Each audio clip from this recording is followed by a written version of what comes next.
Kalau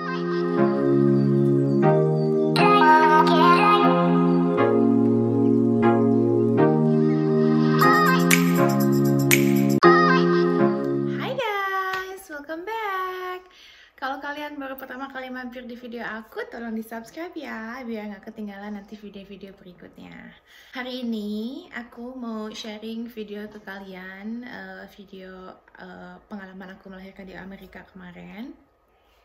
It's been a month ago, tapi aku baru sempat bikin videonya karena I'm still adjusting right now, being a mother of two.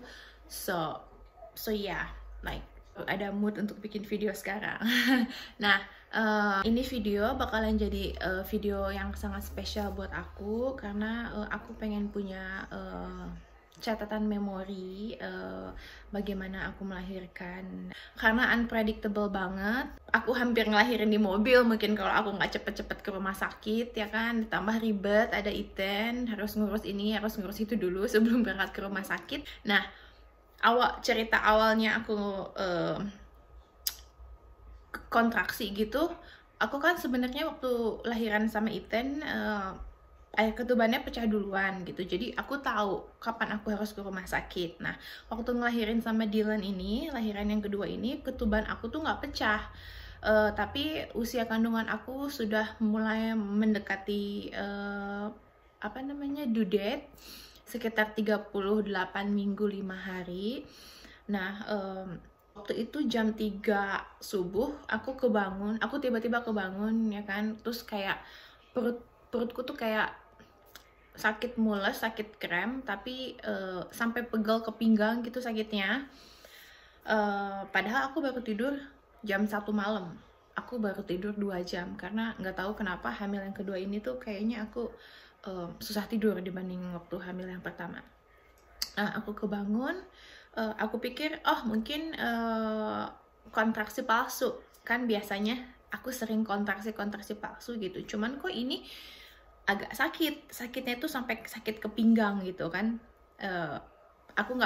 Waktu itu suami aku juga lagi libur, lagi nggak kerja, terus aku bangunin suami aku sekitar jam 4 subuh karena aku mencoba untuk balik tidur, masih jam 3 kan, sedangkan aku baru tidur 2 jam, jadi masih ngantuk, masih capek, kayaknya kontraksi palsu. Terus aku mencoba untuk tidur lagi, tapi ternyata tiap 10 menit sekali kok sakit ya, kok tetap kontraksinya tuh kayaknya nggak hilang-hilang gitu. Biasanya kan padahal kalau kontraksi palsu kan cuman nggak sesakit ini gitu kan. Akhirnya aku bangunin suami aku jam 4 subuh, aku bilang, kok aku ngerasain kontraksi ya, mungkin ini saatnya apa gimana, aku nggak tahu karena waktu pengalaman ngelahirin yang pertama kan aku nggak beda gitu loh, pecah ketuban duluan, jadi so I know what to expect, so it's time to go to hospital. Tapi yang kali ini tuh kayak kontraksi beneran nggak ya, atau cuman kontraksi palsu ya, aku nggak tahu gitu. Nah, akhirnya sekitar jam 4:30 aku putusin bahwa aku bilang sama suamiku, kayaknya aku mau mandi deh, ya kan, kayaknya aku mau mandi, terus aku mau sarapan, jaga-jaga siapa tahu memang it's time to go to hospital gitu. Terus jangan bangunin Ethan karena masih subuh, takutnya nanti dia cranky gitu kalau belum waktunya bangun udah dibangunin. Nah, suami aku bilang kayak gini, beneran nih mau ke hospital?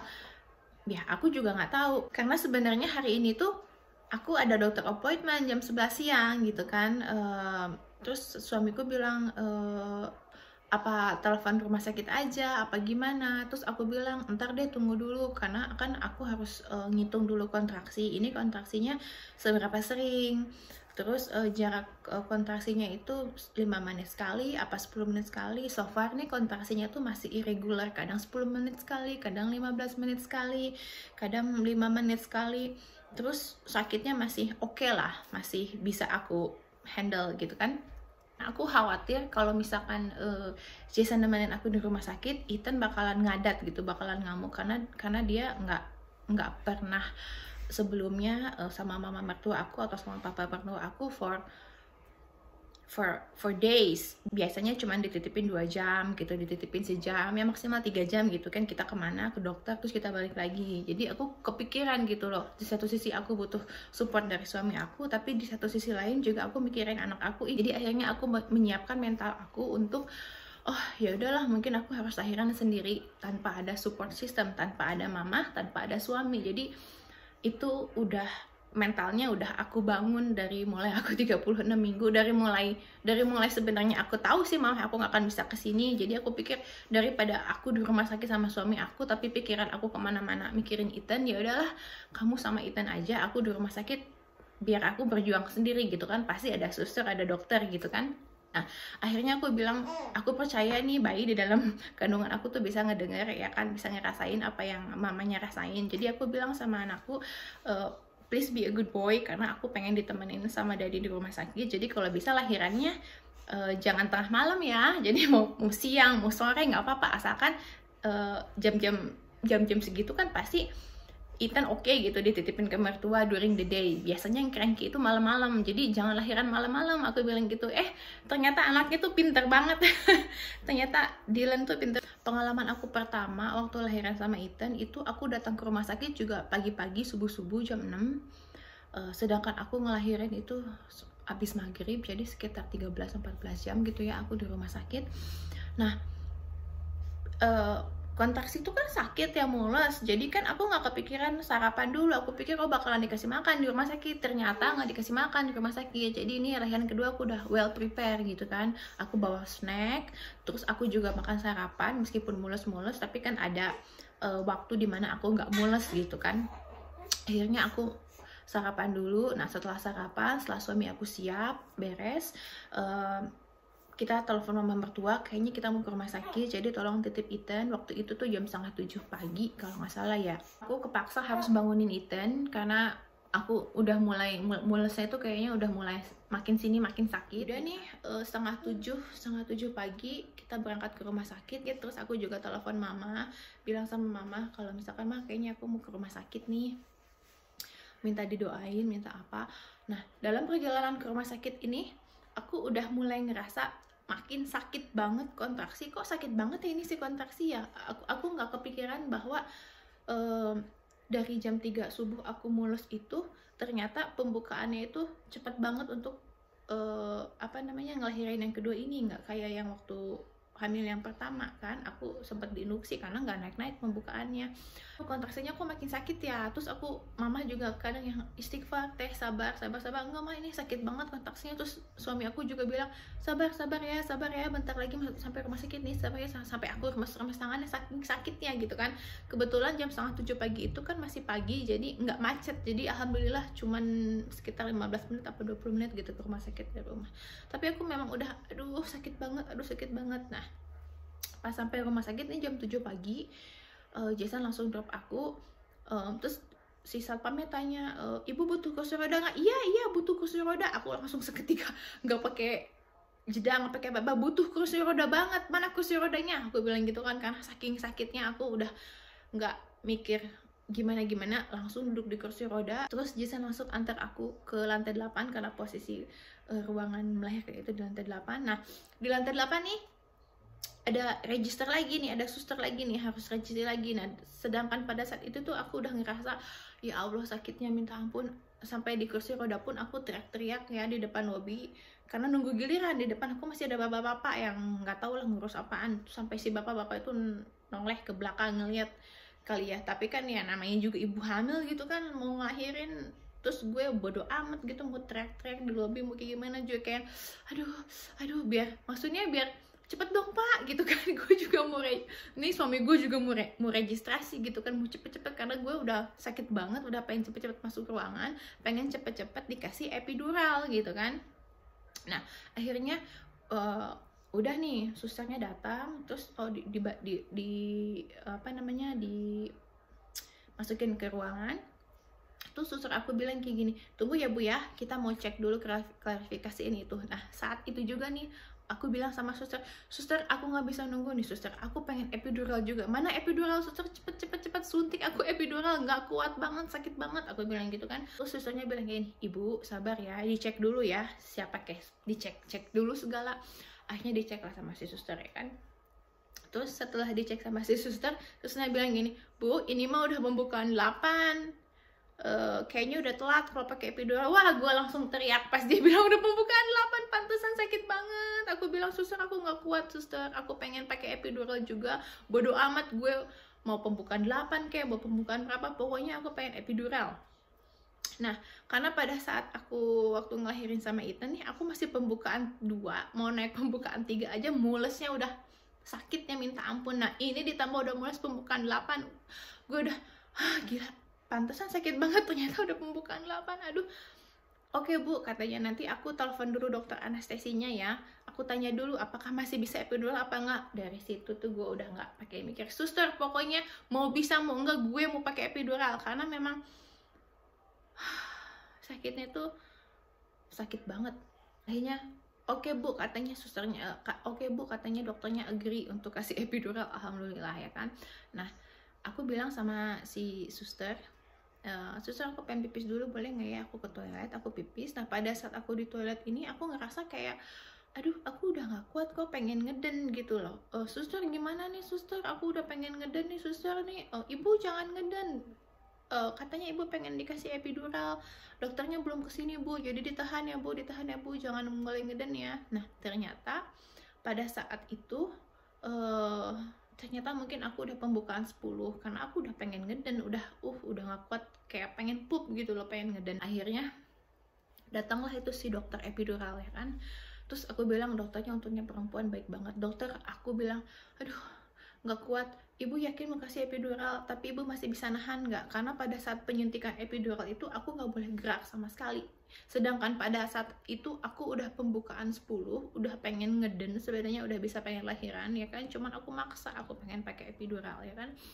Setiap kontraksi datang tuh nggak mungkin lah gue kayak patung diem gitu kan, pasti gue kayak aduh sakit, pasti gimana ya caranya ya biar nggak berasa sakit banget. Terus aku kayak gerak-gerak gini, kayak meremes-remes tangannya si Jason, tangannya si suster, kayak teriak-teriak kayak aduh gitu kan, nggak bisa kayak santai gitu kan, kayak aduh udah nggak bisa deh, sakitnya udah nggak ketulungan kan. Nah, ibu bisa nahan nggak pada saat disuntikin, karena ini bahaya banget Bu, kalau di punggung ibu gerak dikit ini bisa fatal katanya, jadi ibu bisa nahan nggak? Akhirnya aku memberanikan diri, iya dokter, insya Allah aku bisa nahan, aku bilang gitu kan. Nah, pada saat Bu disuntikin, ibu siap-siap ya Bu ya, mau disuntikin ya, ibu jangan gerak ya.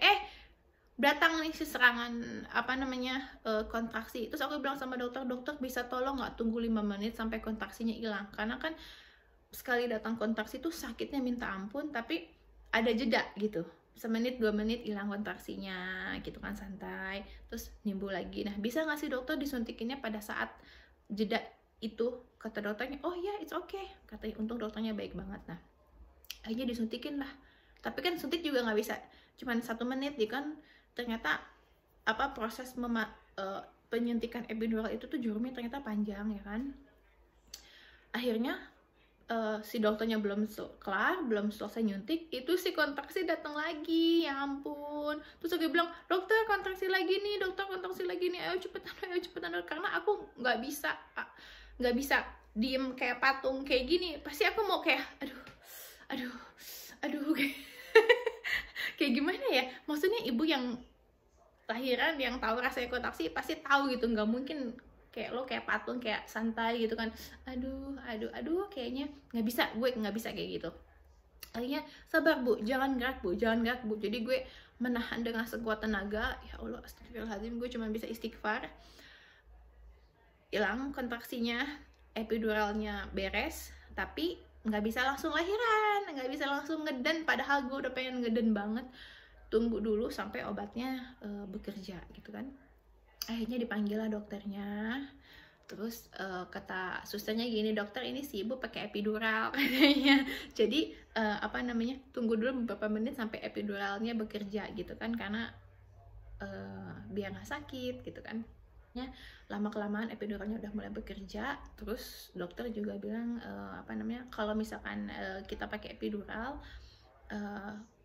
kita nggak ngerasain lagi kontraksi kayak sesakit sebelumnya. Terus kita juga nggak tahu kapan kita harus ngeden, karena memang sakitnya itu hilang gitu loh. Sedangkan kalau nggak pakai epidural kan kita ada ada urge, kayak ada perasaan pengen ngeden gitu kan, ya itu yang normalnya. Karena pakai epidural nih kita nggak tahu kapan ngeden, jadi suster yang kasih aba-aba, dilihat di monitor ya kan, oh ibu kontraksi nih bu, mulai ngeden ya bu ya, dihitung ya 1, 2, 3 tahan napas, ngeden, kayak gitu kan.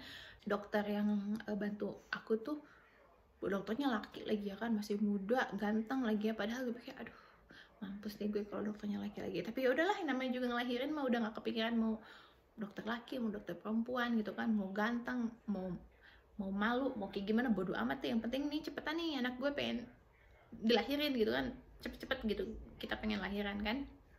Akhirnya dokternya tuh nanya kan, ibu ibu waktu ngelahirin yang pertama katanya berapa lama katanya. Aku bilang sama dokternya 2,5 jam dokter, aku ngeden. Aku bilang susah ngeden karena anaknya gede, terus kali tali pusar. Terus dia dengan confidence dokternya, oh ya kali ini nggak akan selama itu. Padahal aku udah bilang sama dokter maaf ya kalau misalkan nanti nunggu lama aku ngeden, aku bilang gitu kan, karena aku punya pengalaman anak pertama ngedennya tuh 2,5 jam jadi sabar ya dokter ya, aku bilang gitu. Terus dia bilang oh enggak kok bu, katanya yang ini pasti bakalan lebih cepat gitu kan.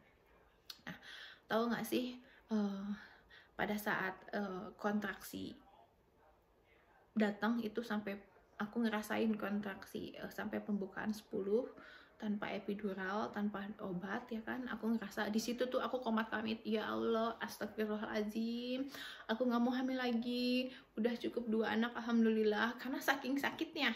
Nah tapi tiba-tiba dokternya datang terus lahirin aku, alhamdulillah cuman ngeden 3 kali ini anakku keluar ya kan. Nah setelah ternyata lahiran yang kedua ini gampang aku ngedennya gitu kan, aku cuman ngeden 3 kali terus tiba-tiba keluar. Dan aku di rumah sakit itu cuman 2 jam proses ngelahiran. Nah dari situ aku mulai kayaknya kalaupun hamil yang ketiga kali udahlah ya gitu kan, masih bisa gitu hamil lagi. Udah lupa hilang sakitnya kontraksi yang sebelumnya. Padahal waktu sebelum pakai epidural tuh aku udah komat kamit, ya Allah astagfirullahaladzim, udahlah aku 2 anak aja udah cukup sakitnya ini. Ternyata wah gitu kan, hebat buat ibu-ibu yang ngelahirin 4 kali, yang ngelahirin 5 kali tanpa epidural, yang ngelahirin normal. Kan aku tahu sakitnya kontraksi itu ternyata kayak gini, jadi komat kamit gitu kan akhirnya. Tapi ternyata setelah proses persalinannya cepet, cuma 3 kali ngeden, terus dokternya juga pinter ngasih aba-aba. Terus dari situ aku udah mulai lega, ternyata gampang juga yang ngelahirin, bisa nih ya kan anak yang ketiga. Terus suamiku bilang what? Dia langsung kayak yang udah 2 anak aja cukup gitu kan. Ya udah alhamdulillah gitu kan. Jadi proses ngelahirin anak pertama aku sama proses anak kedua aku ini sangat beda banget, karena yang satu gimana, yang satu gimana gitu. Aku sempat pendarahan, jadi pada saat aku ngelahirin Dylan dokternya agak khawatir karena darah aku nggak berhenti. Akhirnya aku dikasih obat gitu untuk menghentikan pendarahan gitu kan. Alhamdulillah pendarahannya juga nggak yang kayak gimana, suster ngecek setiap sejam sekali. Lah besoknya kita udah bisa pulang gitu, karena nothing serious gitu. Jadi dokter mengizinin aku pulang sama bayi aku pulang setelah semua make sure check up everything is okay.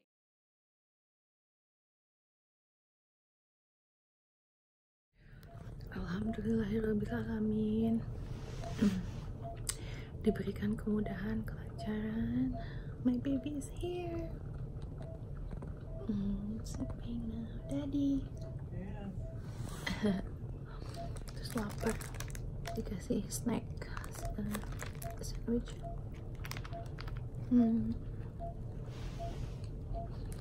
Aku semalam cuma tidur 2 jam.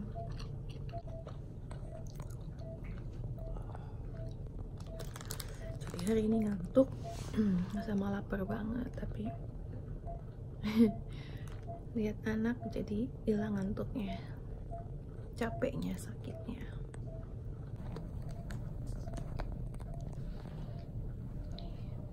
Ruangan bersalin, ada TV, baby.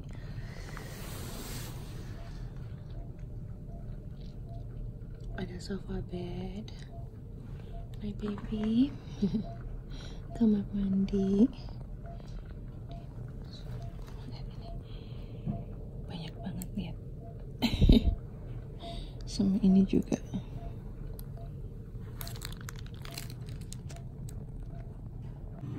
Menu sarapan. Ada orange juice, ada susu, ada ini apa namanya, roti pisang. Lumayan lapar nih.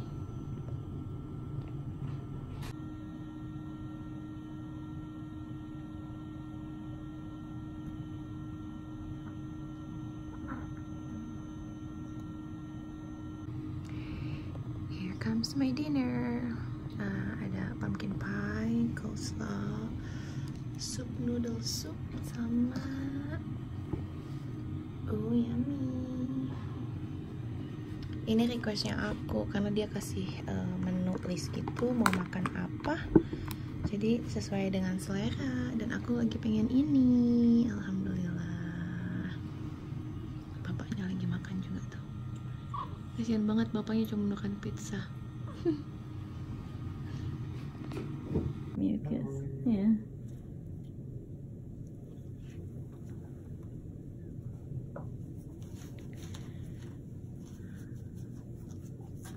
This one is first bath for him.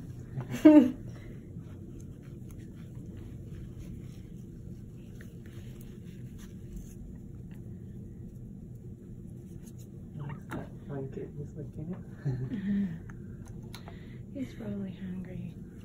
Have you breastfed him already? Yeah, but my milks didn't. Not yet, yeah. Already.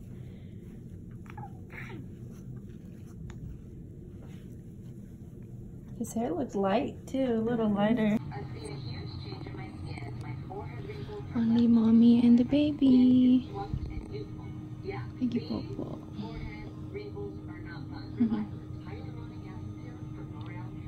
Bapaknya pulang karena Ethan katanya rewel, jadi nggak apa-apa aku sendirian di rumah sakit.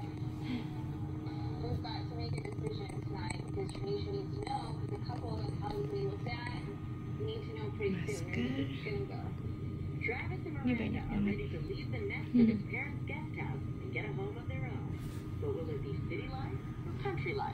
I really liked the city bungalow. I figured that you would like the city bungalow. I loved the downstairs and the kitchen was awesome. I really enjoyed the crown molding and the fireplace and the wood floors. It was very...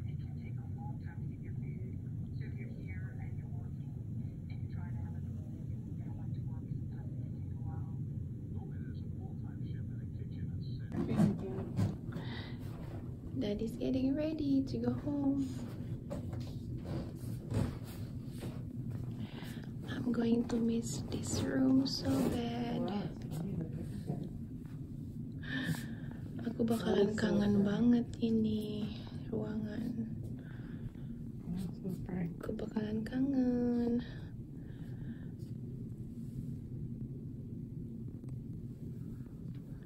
Show me the picture.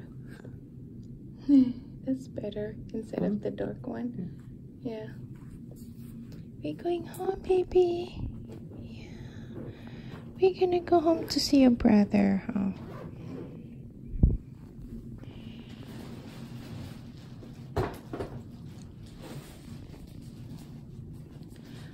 Mau pulang hari ini. Aku bakalan kangen banget di ruangan ini nih.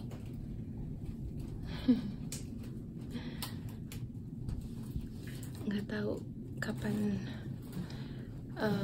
ke ruangan ini lagi, ini yang terakhir atau mungkin nanti balik lagi ke sini, kita nggak tahu. Takdir Allah, rezeki Allah gimana.